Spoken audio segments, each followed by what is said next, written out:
नमस्कार। ज्वलंत मुद्दों पर आधारित हमारी राय में आप सभी का स्वागत करता हूं। मैं हूं राजीव। तो दोस्तों, G20 के जश्न को मोदी अभी पूरी तरह मना भी नहीं पाए कि उनके जश्न में खलल पड़ गया है, और ये खलल डाला है बीजेपी के एक नेता ने। जी हां, बीजेपी नेता ने G20 में पारित प्रस्ताव को लेकर कुछ ऐसा कह दिया कि मोदी बुरी तरह तिलमिला सकते हैं। दरअसल सुब्रमण्यम स्वामी ने ही फिर से मोदी के ऊपर सवालिया निशान खड़े कर दिए हैं। फिर से इसलिए कह रहा हूं दोस्तों यहां पे, क्योंकि अभी पिछले दिनों स्वामी लगातार पीएम मोदी को चीन के मसले पर घेरते ही रहे हैं। अभी अगस्त में चीन ने नया मैप जारी कर अरुणाचल प्रदेश और अक्साई चीन को अपना क्षेत्र होने का दावा कर दिया है। चीन के इस दावे के बाद मोदी फिर से स्वामी के निशाने पर आ गए थे। स्वामी, जी हां, सुब्रमण्यम स्वामी की बात कर रहा हूं। सुब्रमण्यम स्वामी ने ट्वीट कर मोदी को मार्गदर्शक मंडल में जाने की सलाह दे दी थी। उन्होंने एक्स पर यानी ट्विटर पर पोस्ट लिखी थी कि मोदी से कहें, यदि आप मजबूरी के कारण भारत माता की अखंडता की रक्षा नहीं कर सकते हैं, जिसे आप स्वीकार नहीं कर सकते, तो कम से कम आप हट जरूर सकते हैं और सेवानिवृत्त होकर मार्गदर्शक मंडल में जा सकते हैं। इससे पहले एक चैनल के साथ बातचीत में सुब्रमण्यम स्वामी ने यह तक कह दिया था कि मोदी पर बच्चे लोग हंसते हैं, लेकिन वो कभी 2AB की बात करते हैं, कभी $5 ट्रिलियन इकोनॉमी की बात करते हैं। स्वामी ने यहां तक कहा था कि यह चीन के सामने झुक गया है और इसको इकोनॉमिक्स के बारे में भी कुछ नहीं पता। इसी तरह जब 9 तारीख को दुनिया भर के मेहमान दिल्ली में थे और G20 की बैठक चल रही थी, तब एक बार फिर चीन को लेकर स्वामी ने मोदी पर तंज कसा। दरअसल खबर आई कि चीन अरुणाचल प्रदेश और सिक्किम के आसपास फिर से सेना का जमावड़ा कर रहा था, और इस पर स्वामी ने पोस्ट लिखी कि इस अक्टूबर-नवंबर तक चीन घुसपैठ करके अरुणाचल प्रदेश को तिब्बत के साथ मिला सकता है, लेकिन तब तक मोदी अपना हिस्सा खो चुके भारत को यह कह सकते हैं कोई आया नहीं। और अब एक बार फिर स्वामी ने मोदी पर बड़ा हमला बोला है। दरअसल G20 के बाद दिल्ली घोषणा पत्र के 78वें बिंदु में लिखा गया है कि संयुक्त राष्ट्र महासभा में धार्मिक और सांस्कृतिक विविधता का सम्मान करने और इसके साथ ही संवाद और सहिष्णुता को बढ़ावा देने का प्रस्ताव है। हम भी धार्मिक आजादी और अभिव्यक्ति की आजादी पर जोर देते हैं और किसी भी तरह के धार्मिक भेदभाव और असहिष्णुता को खारिज करते हैं। हम किसी व्यक्ति के खिलाफ धार्मिक आधार पर की जा रही नफरत की मुखालफत करते हैं। इसके साथ ही धार्मिक प्रतीकों और पवित्र ग्रंथों के खिलाफ होने वाले कार्यों का भी विरोध करते हैं। तो इस प्रस्ताव पर मोदी को घेरते हुए स्वामी ने एक ट्वीट किया है।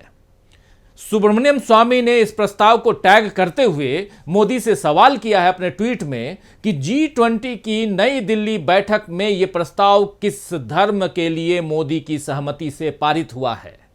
यहां स्वामी ने एक बड़ा और गंभीर सवाल खड़ा किया है दोस्तों, क्योंकि सभी जानते हैं कि देश में इस वक्त सियासत में धार्मिक ध्रुवीकरण का माहौल है और माहौल बनाने वाले हैं पीएम मोदी और उनकी पार्टी यानी बीजेपी। खुद स्वामी भी इसका हिस्सा रहे हैं, लेकिन अब वो अपनी सरकार और अपने ही पीएम पर सवाल उठा रहे हैं। सनातन पर उदयनिधि स्टालिन के बयान को बीजेपी ने मुद्दा बना लिया है। खुद पीएम मोदी ने अपने मंत्रियों से कहा है कि उदयनिधि स्टालिन के बयान पर सही तरीके से जवाब देना चाहिए, यह बयान बर्दाश्त नहीं किया जाना चाहिए। सनातन धर्म है, था और रहेगा। यानी साफ है कि अब जब मोदी चुनाव प्रचार में जाएंगे तो वो सनातन का मुद्दा जनता के बीच लेकर जाएंगे। मोदी के पहले के बयानों पर अगर नजर डालें दोस्तों, तो ये साफ समझ में आता है कि किस तरह शब्दों का जाल बुनकर मोदी धार्मिक ध्रुवीकरण करते हैं और हिंदुओं को मुसलमानों से अलग करते हैं। झारखंड में उन्होंने कपड़ों से पहचानने की बात कही थी, यूपी में शमशान कब्रिस्तान किया था और कर्नाटक में बजरंगबली के नाम पर वोट मांगे थे। अब 5 राज्यों के विधानसभा चुनावों में वो सनातन को ही मुद्दा बनाएंगे, ये तय है। वैसे भी बीजेपी हिंदुत्व के नाम पर ही कई बार जीत चुकी है और आने वाले चुनावों में जब बीजेपी की हालत खस्ता है तो वो राम नाम को सहारा बना सकती है। अयोध्या में अगले साल की शुरुआत में ही राम मंदिर का उद्घाटन होना तय है।